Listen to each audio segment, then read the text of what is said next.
লাভ ক্ষতি ভেবে ব্যবসা হয়, ভালোবাসা হয় না প্রিয়। ভালোবাসায় ধনী গরিবের কোনো ভেদাভেদ থাকে না প্রিয়। আমাদের সম্পর্কটা ছিল আমার খালাতো বোনের সাথে। চেহারা মাশাআল্লাহ অনেক সুন্দর, তবে চেহারার থেকে ওর কথাবার্তা আরো বেশি সুন্দর। ছোট থেকেই ভালো লাগতো, কিন্তু কখনো বলা হয়নি।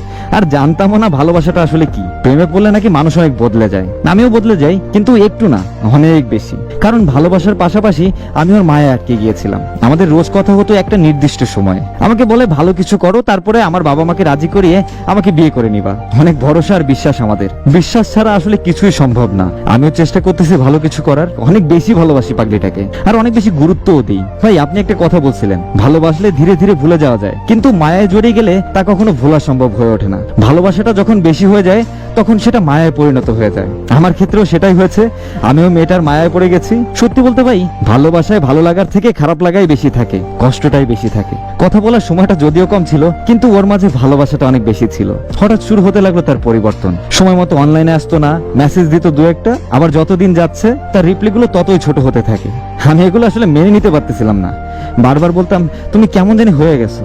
তার রিপ্লাইগুলো ছিল এমন, শোনো আমি এমনই, ইচ্ছে হলে কথা বলো, তা না হলে বলার দরকার নেই। তবুও হাসি মুখে কথা বলতাম। কিছুদিন পরে বন্ধ হয়ে যায় তার অ্যাক্টিভ স্ট্যাটাস। এক সপ্তাহ পরে জানতে পারি আমাকে সে ব্লক করেছে।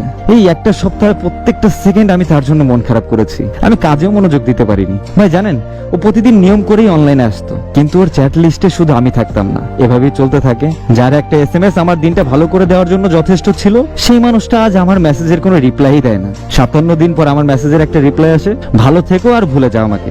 আমি বিশ্বাস করতে পারতেছিলাম না, আর আগের থেকে খারাপ লাগাটা আর বাড়তে থাকে। আর অগোছল হয়ে গিয়েছিলাম। আগস্ট মাসের শুরুতে আমাদের বাড়িতে বেড়াতে আসে ওর বাবা মা আর ওর দুলা ভাই। 4টা দিন একসাথে ছিলাম। প্রশ্ন করছিলাম এমন কেন করলো আমার সাথে, কোনো জবাব পাইনি। যে মানুষটাকে সবসময় বলতাম ভালোবাসি, সেই মানুষটাই আমাকে বলে আর কখনোই কথাটা বলবা না। অনেকবার বলি যে ব্লকটা সরাও, কিন্তু ও একটা কথাই বলছিল যে ব্লক লিস্টে আসো, এটাই ভালো, এখানেই ভালো থাকো। তার কথাটা এমন ছিল, আমি গরিব, আমার বাবা কৃষক, আরো নাকি তার বান্ধবীরা নাকি অনেক বাজে মন্তব্য করছে। তখন আমি কিছু বলতে পারিনি, শুধু চুপ হয়ে শুনেছিলাম। পরে অনেক বোঝাতে গিয়েও বোঝাতে পারিনি। আসলে কিছু মানুষ আমাদের জীবনে আসে শুধু প্রয়োজনের জন্য, আর যখন তার প্রয়োজন মিটে যায় তখন তার ব্যবহার বদলাতে থাকে। আসলে যারা বুঝতে চায় না তাদেরকে বোঝানোটা বোকামি, আর আমি সেই ভুলটাই করছি বারবার। ভালোবাসা ভালো, তবে সময়ের সাথেও থাকতে হয়। সময় আমাদের অনেক কিছু শেখায় ভাই, তাই এই সময়ের সাথে তাল মেলাতেও প্রস্তুত থাকতে হবে। ভালোবাসুন, তবে অতিরিক্ত ভালোবাসবেন না। মায়া অনেক খারাপ জিনিস ভাই, না পারবেন ধরতে, না পারবেন ছাড়তে। আজ আমার অনেক টাকা হলে প্রিয় মানুষটার কাছে শুনতে হতো না আমি গরিব, আমার বাবা কৃষক। তাই জীবনে ভালো কিছু করেন, প্রতিষ্ঠিত হন, ইনশাল্লাহ ভালো কিছুই আসবে জীবনে।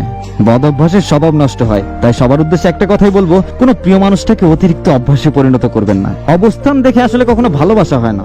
ভালোবাসার জন্য সে গরিব নাকি ধনী এসবের আসলে কোনো প্রয়োজন নাই। প্রয়োজন সুন্দর একটা মনের, যে মনের ভেতরে থাকবে না কোনো চাহিদা, থাকবে না অন্য মানুষকে পাওয়ার ইচ্ছা, থাকবে না অন্য মানুষের কাছে যাওয়ার ইচ্ছা, থাকবে না কোনো লোভ। আর কারো মনে যদি এসব কিছু থাইকা থাকে, তাহলে সে কোনোদিন ভালোবাসতে পারবে না। লাভ ক্ষতি হিসাব করে ব্যবসা করা হয়, ভালোবাসা হয় না।